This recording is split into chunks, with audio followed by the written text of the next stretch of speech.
So I hope you found that fascinating. It's a really interesting video. It's a little bit old in its recording quality, but that's because that's when it actually happened in that time period. That's the fidelity that they had.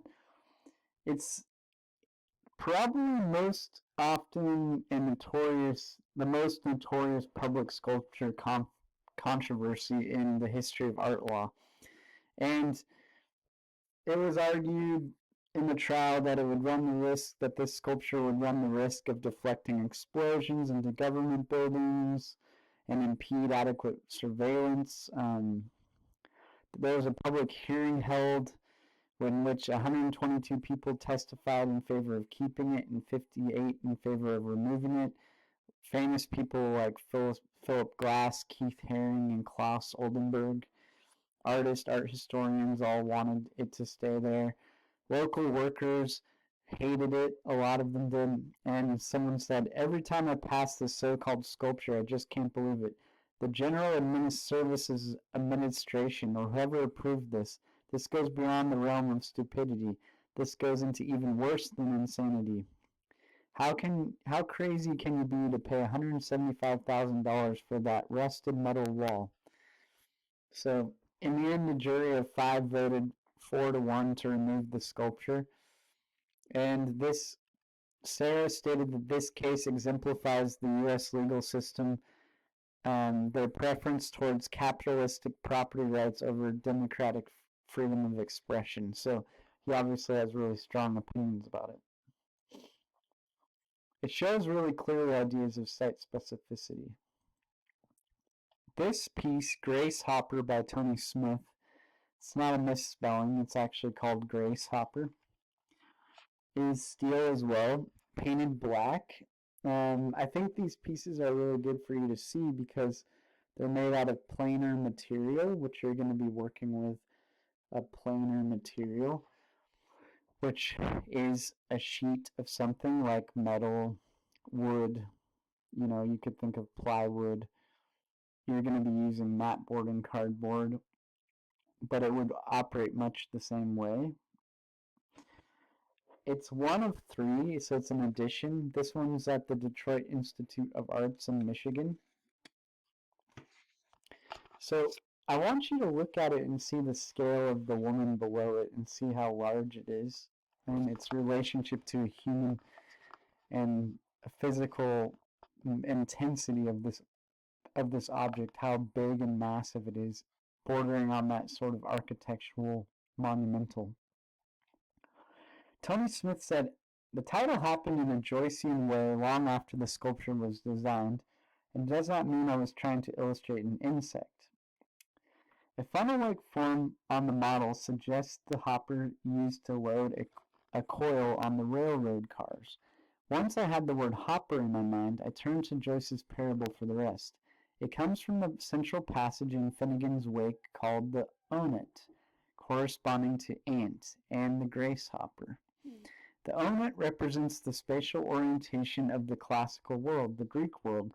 The grace hopper represents the modern world of, say, Einstein, the world of dynamics rather than statics." So he's playing with the idea of literature, and he's bringing in all kinds of different references through the name. And I think he thinks that it's something really important because people have a connection with it when they move around it, walk under it, and go through it. So whether you buy or not that all that comes into the piece just from the name, either way it has an interesting phenomenological response that people have to it by how big it is and how it feels to walk through it, around it, and in it. This is a piece called Genesis by Otto Regan. He is a sculptor who lives in Livingston, California, so fairly close to Merced and Modesto.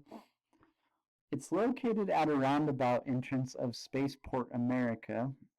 It's 12,000-pound steel structure, and it's made for this actual place where they're working on shooting shuttles into space.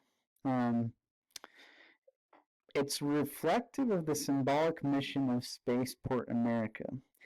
Inlaid in the metal arc are glass and mirror elements that are designed to represent the stars in the summer sky over the spaceport. Otto feels that a connection to the Southwest desert. He was born at Edwards Air Force Base in Mojave, and he moved to New Mexico at age 1. So he has a sort of connection to the desert, and he shares a long history with which these areas share a long history, I should say, not him, with space exploration, right? Roswell, New Mexico, with the ideas of Area 51. So he feels a connection to this part of the country where this is located, and the ideas of the desert, the night sky, and the glittering sort of quality. If you can see on here all the pieces of glass and mirror, so it's almost like the night sky and this actual environment also that it, even in the daytime is reflected in this. And we get the idea of with a curved arc of like some kind of upward, motion upward, and this feeling of launching upward. These are the pieces of little glass there. I think it's an interesting piece. A lot of his work uses stone and glass. This one, being metal, is a bit different. He's inspired by glass as a vehicle for light, and he likes materials like metal and stone because of their commitment to time. He's influenced by people like Noguchi, Brancusi, and even like indigenous forms native to the deserts of the American Southwest. He was really inspired by things like ancient builders in England like Stonehenge and Salisbury Plain, the pre-Columbian architecture of the Americas, and things like glass windows in medieval Europe.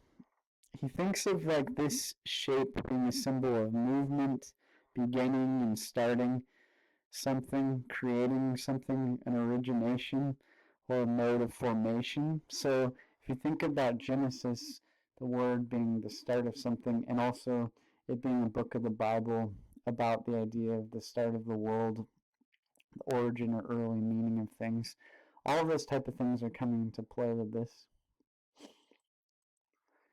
We're going to look at a series of sculptures by Akuda San Miguel. It's seven different sculptures comprised of brightly colored facets.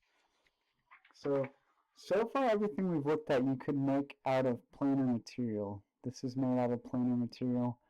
And these are, even though, usually animals are organic in the sense of their shape as well as actual biological material, he's made these out of planes.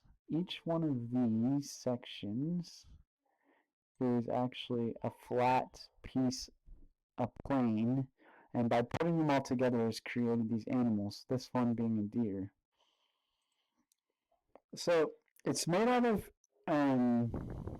what are they made out of? Metal, and they've been painted really brightly. They're for the Boston Seaport Corridor, and this artist is a Spanish artist, and these sculptures range from 8 to 12 feet tall. You can see it being installed here. That's the artist, and the paint. So they had to install them on pedestals with cranes. They're really large. This one is interesting. It's called Mythological Being 2. It's part of this series. So it's like a seagull, but also translating into something different. He has like a bright kaleidoscope on most of these, like the squirrel holding a pigeon. This one's beautiful. I love the beautiful colors that he uses. So he has a deer, squirrels, and he's also integrating these mythological elements like humanoid sea creatures and seagull with arms and legs. So playing with that tension of coming out of the ocean and the sea and what's there and kind of mythology. His goal is to transform an everyday experience space where people are roaming and bringing in an optimism to a given area. So this is like an everyday area where people are walking along, using the city streets, going to their jobs, things like that. And he's trying to transform and change people's perception by adding these vibrant kaleidoscope of colors. So these are designed specifically for display within the seaport's sweeping cityscape. The works are placed at deliberate intervals on the Seaport Boulevard landscape to medians. So in between in the streets. The medians are here's the street, here's the street. So it's meant to give people an experience as they drive along and walk along and create a new visual experience. The sculptures portray how animals developed first by light and water, untouched by human influence, and then later shaped by humans. That's a quote by the artist. Um, I aim to create vibrant places that are filled with color and positivity, helping and hoping to change the lives of people, he said. I want people to stop looking at the pavement and start looking up and around. So he's trying to talk about the natural environment and mythology and the way we think about the world around us and bring something else to it. It's interesting. This piece is made by Lawrence Argent. It's called Leap. You may have seen it if you're in California because it's in the airport. It's in an airport in California. It's made out of aluminum, and you can see it's a rabbit leaping into a suitcase with a hole on it. It goes way up in the air. You can see it from up above here, and it's dropping down to the next level. It looks like it's leaping down to the next level below. Lawrence says, in my public art projects, I'm attempting to somewhat reduce the hierarchical nature of what is assumed to be art. So much of what influences the way an audience experiences art, particularly contemporary art, is the fear of not knowing what it is supposed to be, right? People are oftentimes pretty worried about what is that I'm looking at? It's abstract. He says his overarching intention is to break down these barriers. I do this not by placating to the generic, but confronting the generic and reinventing a presence that can illuminate and stimulate. I wish to foster an interest that permits the viewer to interact on multitude of levels and perhaps question the ingrained notions of his or her assumed belief systems. So he's purposely making things that aren't so abstract, and he's playing with this space, a place of air travel. The idea that people drive somewhere, their anticipation, anxiety, and they're exhausted maybe, they're ready to go, they have their baggage. There's a literal baggage they have with them, and then maybe all the baggage of traveling emotionally, metaphorically. And it's that feeling of being happy when our bags appear out of the conveyor and we feel like we've been reconciled to them. So this is an interesting idea, and part of it is jumping into the baggage, connecting to it, and travel, leaping. We went through the air. A rabbit in a suitcase with an opening, a void. This airports are usually surrounded by cement and other buildings, right? Like hotels, concrete runways. Well, this is in Sacramento Airport. It's unique in that the architects have chosen to leave some ground unoccupied around the facilities. There's like a green space. So this is an idea of almost as if the rabbit was jumping in out of the green space, leapt through the glass, and then into the terminal and diving into a suitcase like a vortex, which is situated on the floor of the baggage claim. And a rabbit is a purposeful choice because of green space that they exist in nature in this area of Sacramento, but also a symbol throughout civilizations like good luck, the rabbit's foot, bringing good luck in traveling. And there is an actual riparian rabbit that is an endangered species in the Sacramento region, so he purposely picked that. So this becomes very, in multiple ways, tied to the site. The rabbit that's endangered, the green space around the airport, luck, travel, bringing in the suitcase, and then buy the baggage claim. Multi-layered piece of art, and you can see a lot of that happening. Even the lines on it in plainer fashion have something to feel about being engineered and like an airplane, a wireframe, CAD drawings, things like that.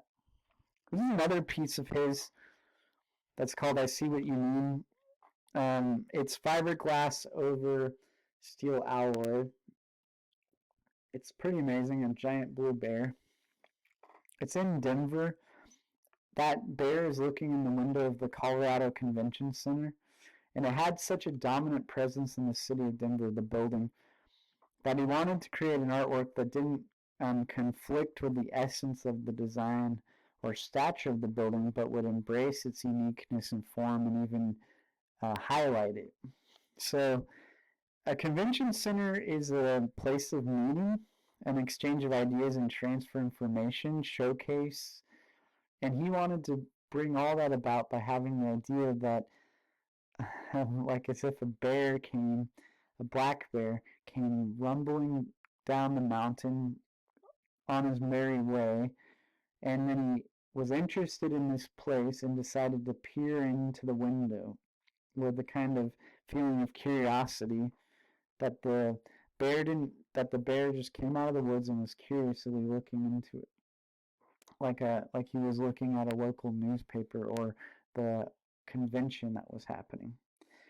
So he purposely made it blue and the texture of it to be similar to the toys his son played with, which it has a sort of toy bear quality to it because of that. Um, so it's meant to be something like a bear lumbering down from the Rockies. And what does that mean for the humans inside and the scale of the humans inside? It's obviously a giant bear, but it kind of gets everything in relationships. It puts things in different relationships, right? This giant building, this big bear, people, the scale of actual bears. It makes all of it more obvious in a way. And it's become an iconic symbol of the city as a piece of artwork. It's pretty cool. I really like this one a lot. This is a cool piece called Bad Dog by Richard Jackson. It's made out of fiberglass and steel as well. It's from a retrospective of his work, Richard Jackson. Um, it's pretty interesting because you can't tell from the photograph here, but I'll do this in yellow because it would be appropriate for it. He actually made it so there was a pump inside of the dog's penis, and it made it like it was peeing on the building, lifting its leg and peeing on the building. There's actually a little bit of it left if you see it in person. So that's why it's called Bad Dog as well. It was from a retrospective titled Ain't Painting a Pain. This is the Orange County Museum of Art, and this dog is in the classic urination stance. There was a hose inside that had a fountain of yellow paint to pool on the ground. It's really a criticism of the architecture of the museum as a whole. As a facade, it has no windows or doors. It doesn't have any connection with the space around it. And there's the idea that these kind of architectural phenomenons deserve disrespectful treatment. Um, Evidence plays a key role in a lot of his work. And when you went into the show, I had a good chance to see it. It was pretty cool. He had a lot of installations where viewers are able to see and survey the scene and figure out how he made the paintings. He made art with like paintings with paintball guns and fans and paint. So to create one of the pieces in the show, he filled a remote control model airplane with paint and rammed it into a wall and left splashes of color and shards of the machinery on the floor. So there's an idea for him about like something of an art being a record of what happened. Another of the pictures was titled Painting with Two Balls and was created by pouring paint over a pair of spinning spheres attached to the engine of a car. And there was really interesting work, and it was all about that experience and the what's left over and the way it was made, and very playful. And in a lot of ways, it's kind of a critique of something like action painting by Jackson Pollock. If you think about, if you've seen any of that work where he drips paint, he's playing with these type of ideas and critiquing them, and talking about what is making and how do we make and what kinds of things do we value because of that. So interesting work. And this piece, Bad Dog, fits in with it very nicely. This is a piece by Anish Kapoor, a British artist. It's made of 168 stainless steel plates welded together, highly polished, and has no visible seams. It's called Cloud Gate, and I think it kind of looks like a giant, shiny lima bean in a sort of way. But it's a gate because you can walk underneath it in bulbous. My wife calls it the bean. It's a it's an interesting piece, and up inside of it, you can actually see there's a shape up in here, um, that's called an amophilius. It's in Chicago, and it's one of the important kind of parts of the city where it's at. It's often considered to be the front yard of Chicago. It's AT&T Plaza in Millennial Park. It took 2 years to be made, and it is nicknamed the Bean by a lot of people. It was inspired by the idea of liquid mercury and elliptical shapes that would distort and twist the reflected imagery. So if you ever been to a funhouse mirror before in a like haunted house or something like that, this is kind of like a giant one of those in a way. On the underside, like I was saying, is this concave chamber that warps and has multiple types of reflections. And some people describe the sculpture as a passage between two realms, one of being here and then reflection and seeing and the senses in a sort of way. It's interesting. It's a pretty interesting piece, and a lot of people really enjoy it when they see it in person. This is another piece that's made out of fiberglass and stainless steel, and it's painted with automotive paint. It's interesting because she sees spherical and cube-like shapes mixed together. She wanted to play with the idea of making something that's kind of spherical feeling, but made out of like cubic type of shapes. And she developed it using computer animation. So the sphere gets animated into a cube and then spins back into a sphere. So this is like one of the stops of the animation. It's interesting as an idea of motion and change, and it has a really geometric quality to it, obviously, because of the way she made it. It relates back to a piece by Tony Smith called Die, so it's maybe in reference to something from art history. And she talks about how a cube symbolizes something really solid, like stasis, and then allowing it to change, like this is speaking about fluidity and things moving and changing. To combine those things together. Another piece that's very abstract like this, and these are the type of works maybe that Argent is critiquing, if we remember him. He said, what are these supposed to mean? Well, he was critiquing these type of works. But I think nonetheless they're actually important works and interesting, is by Richard Deutsch. It's stainless steel with a semi-matted textured surface. It's about 50 feet up above the pavement. This goes up to about 50 feet. He's a Bay Area, San Francisco Bay Area artist based out of Santa Cruz. I actually went to graduate school with his daughter. And this is a monumental sculpture in San Francisco's Foundry Square. And it's made of 5 pods formed by the shape of crucibles, which are used in foundry. And it's secured to an internal mast by a network of precision tension stainless steel cables, so that if there was an earthquake, they would be able to flex to each other so that a smooth surface wouldn't buckle. Pretty interesting. So it's kind of like that, an idea of time and centuries old process of foundry and movement. Kind of feel like spinning tops in a way too. So he's playing with all those type of things, amongst also the fact that this is a human scale right here, this giant thing that's there, and your body's relationship to it is of course part of it as well. These are pop art, kind of like pop art pieces. They're not made in the pop art era, but they have that popular culture type of feel. They're not considered part of pop art, I should make that clear, but they have that sort of popular culture feeling to them. They're called Balloon Dogs by Jeff Koons. He's made a lot of these, and he's made a lot of money from them.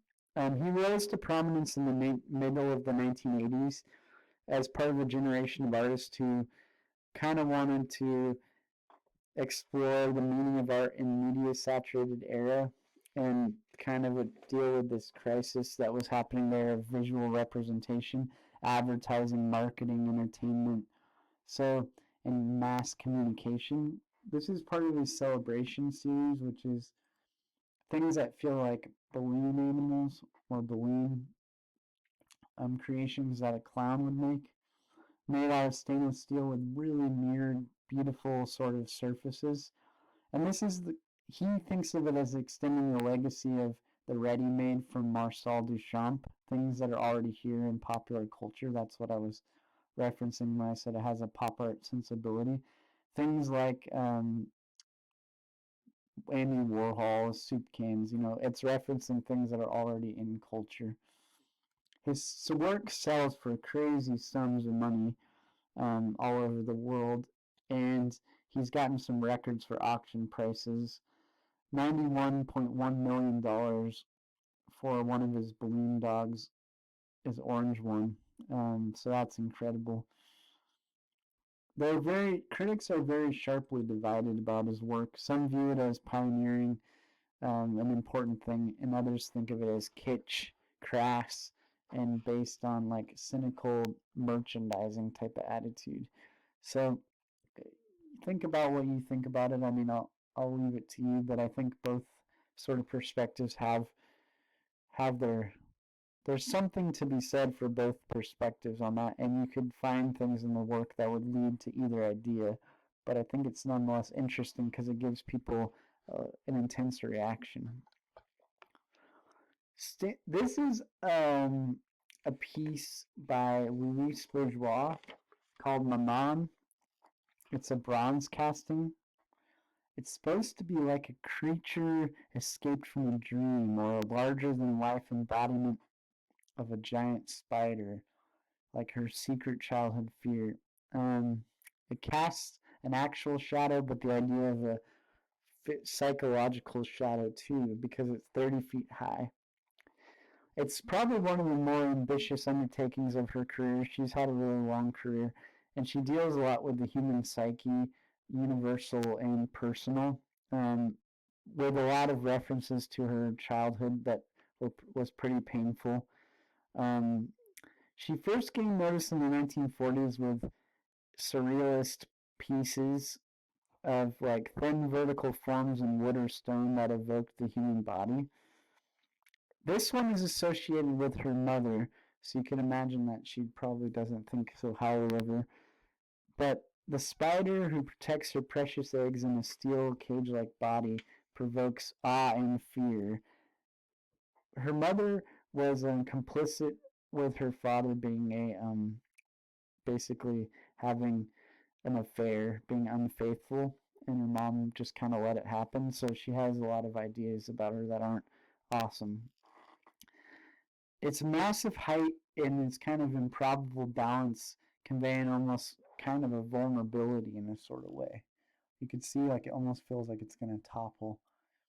So her mom, they had a shop where they would repair fabrics and especially like tapestries, and she has other works where she made things out of knots and things like that.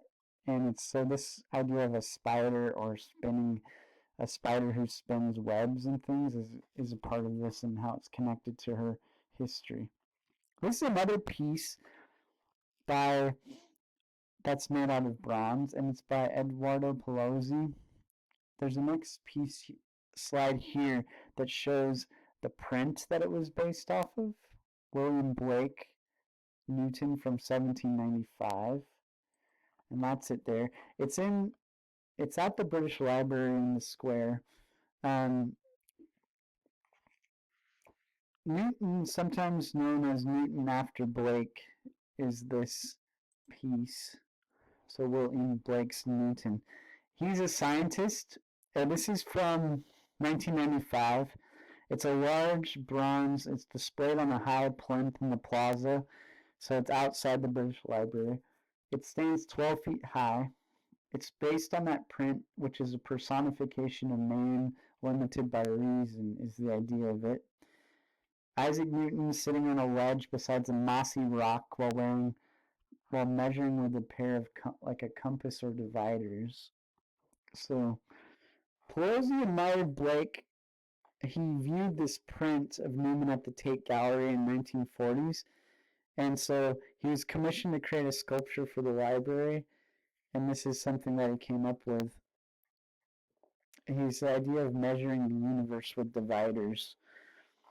The eyes were copied from Michelangelo's David. It's kind of interesting how he's bringing in all these references.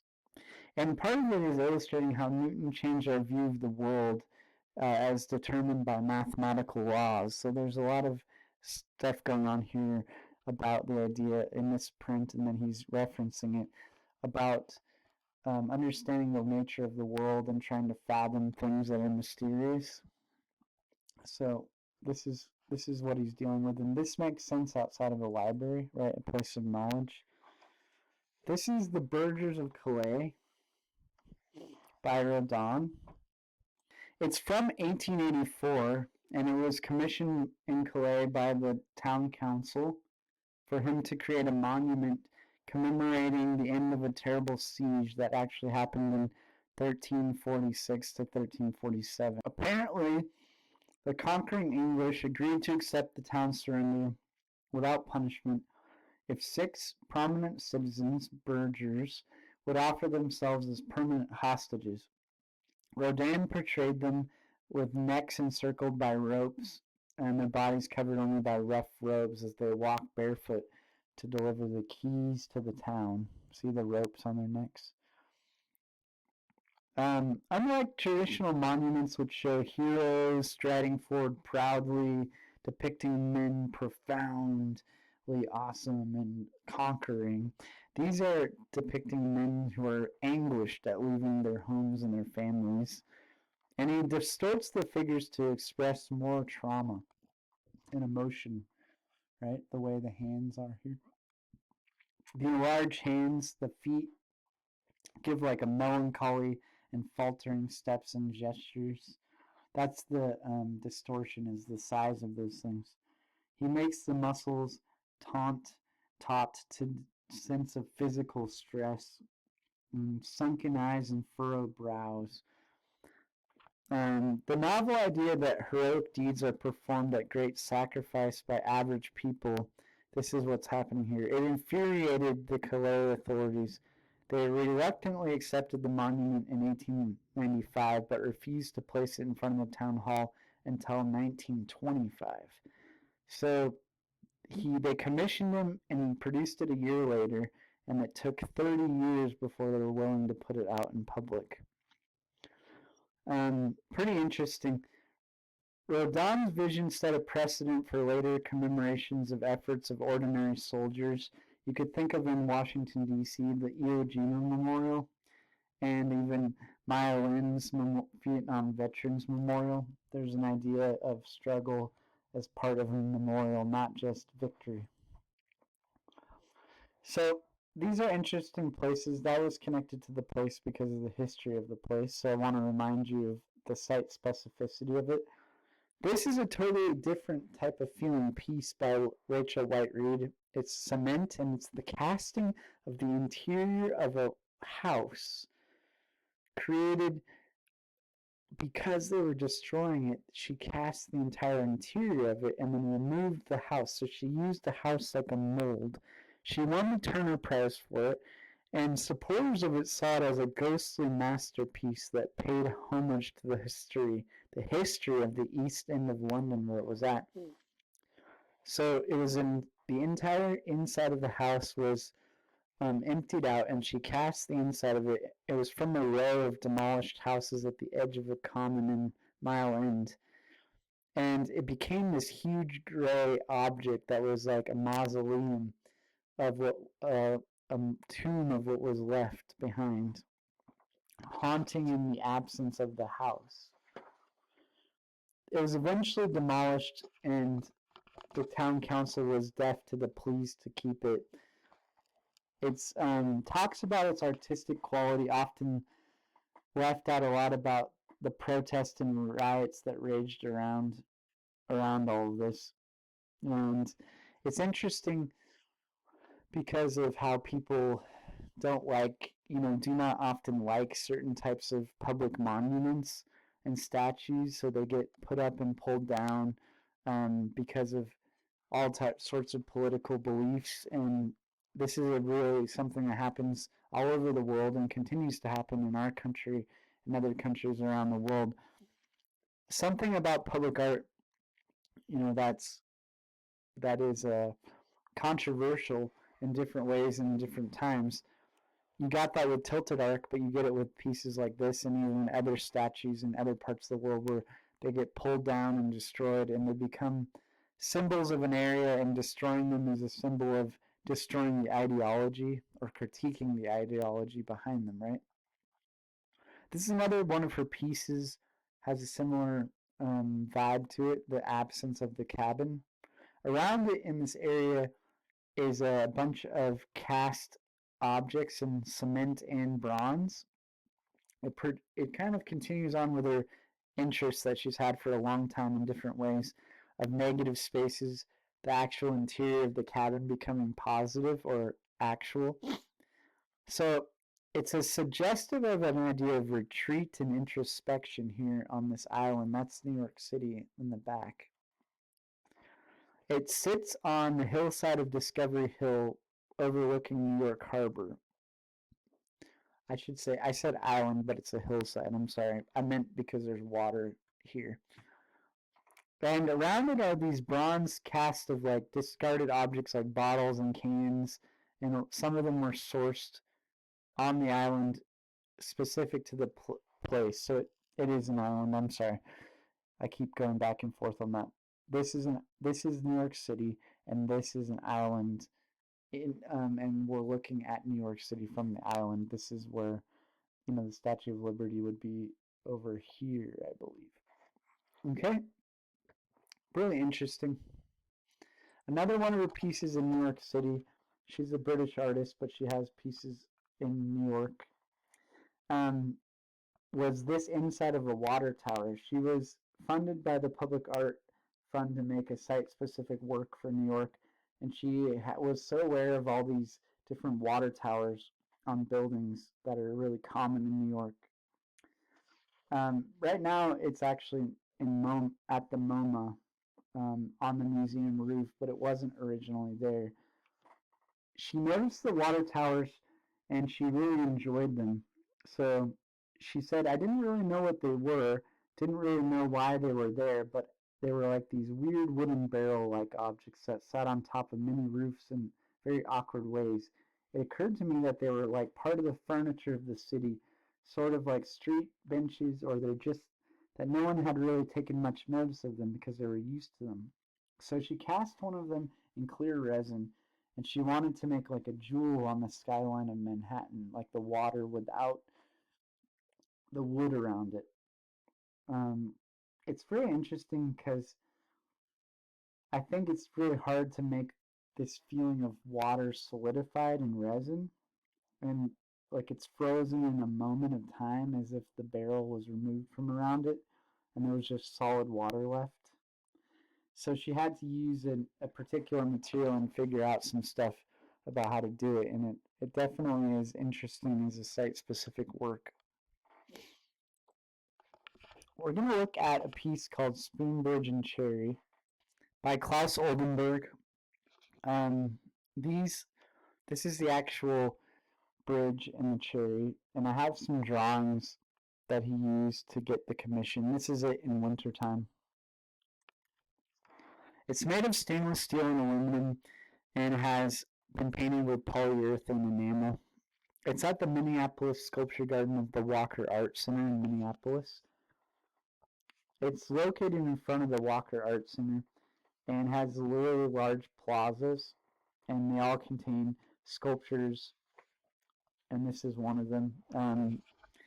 In searching for a subject, he was looking at the scale of the place and the size of it and the sort of how the location was and what it looked like. And He noticed that there was a fountain and other elements of this in the garden, so he wanted to try the idea of a spoon over water terminating in an island. It's pretty interesting.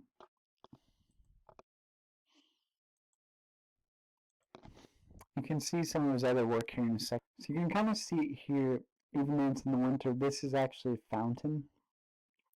So it sprays water, and water also runs down. So it makes it like the cherry is glistening all the time. In the wintertime, the water is shut off because it would freeze, and then it kind of becomes like the top of an ice cream sundae in some way. It's pretty interesting how it deals with the space. So he's thinking about all the other sculptures around it. He didn't want to dominate the space, so he made something more horizontal rather than vertical and play with water in the space as well.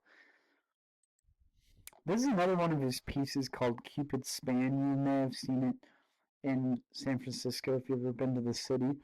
It's fabricated out of stainless steel, carbon steel, fiberglass, reinforced plastics, epoxy, some kinds of foam, and painted with like a gel coat over it to keep it in the weather. So it's got a lot of different materials to give it the color, and it's like an arrow being shot into the earth, like Cupid, from mythology. Like he has a bow, an arrow that he shoots for love. And these are some of the type of drawings he did to get the commission. He used really interesting type of drawings to sell his work ideas. In pastel, chalk, collage, he uses the drawing practice to really communicate his ideas well. And these are pictures of the Bay Bridge that he drew with it behind, and then this is actual photographs. Pretty interesting piece. It's inspired by San Francisco's reputation as the home port of Eros, or Cupid. So he's definitely purposely doing it for this park along the Embarcadero. Cupid's bow is a stereotypical idea, and he's changing it and making it different by having it shoot into the earth. Originally, he had it pointed up into the sky, but then having it down into the earth suggests different things, right? Like it's being implanted into the earth, the tail feathers are going up, it focuses attention to the place. It also becomes sort of in a way like a bow, like a ship with a mast, in a way that's different if it would have been pointing up into the air, but it kind of feels like it has a ship-like quality with the lines running off of it. That's a purposeful thing to frame the sort of scene around it when you look up through it, the buildings around it, and it has a relationship to those as well as the bridge that has cables on it as well.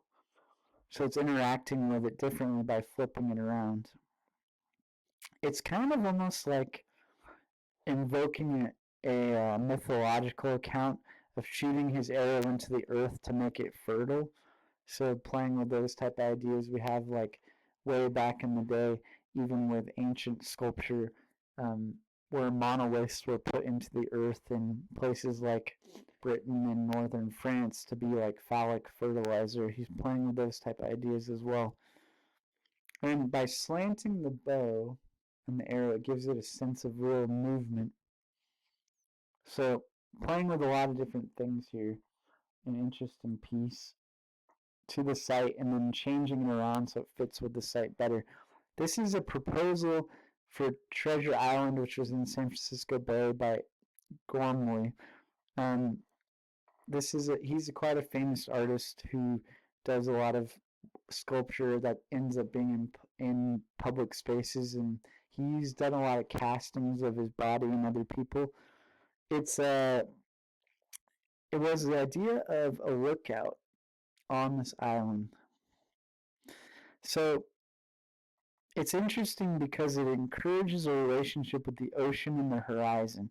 The sculpture faces outward toward the bay to look at the lively silhouette of San Francisco's downtown. A singular body stands for everyone's body. So it's offered in a spirit of friendly contribution to the neighborhood and the idea of looking out over the space. It's very geometric, but it has a sort of meant to have the attitude of an alert, alive, attentive lookout. So looking out towards the area. And even though it's geometric, you kind of do get the sense of a human form emerging from it. And these are the type of drawings that he would have done to get that commission. This is another piece that shows the kind of drawings, and this is Phoenix and Firebird by Eric Peltzer. It's stainless steel and bronze and 22 feet high. It's for a roundabout in the town of Windsor, California. Interesting. It's a kinetic wind sculpture, so it moves, and it's the idea of a phoenix rising from the ashes, wind energy, new technology, and dealing with fire in California and all of these type of things. So it's very interesting in that way. He's looking for these sort of universal type of forms and birds, and also mythological with phoenixes rising from the ashes. And you have a sense of kind of flight in it, even though it doesn't look like a bird. It gets that feeling of a bird happening. So that takes us through a lot of different examples of public sculpture. I want you to kind of pay attention to how many of them deal with what's around them and bring on concepts and ideas and then kind of adapt them depending on what's around them. Some of them are just kind of like these sculptures by Jeff Koons could be put almost anywhere because they're like autonomous objects that just have their own references and you could set them down, just really large sculptures. But the better work, I think, actually deals with the place and becomes interactive with the place and thinks about itself in terms of where it's going and changes it, like this piece changing from being an arrow shooting up into the air to down to deal with it becoming like a ship in some way also beyond just being Cupid's bow. So this concludes part 2 of the lecture. Part 3 is going to be about doing some drawings to scale and concept sketches, and then working through your ideas where you can create your own model and sketches.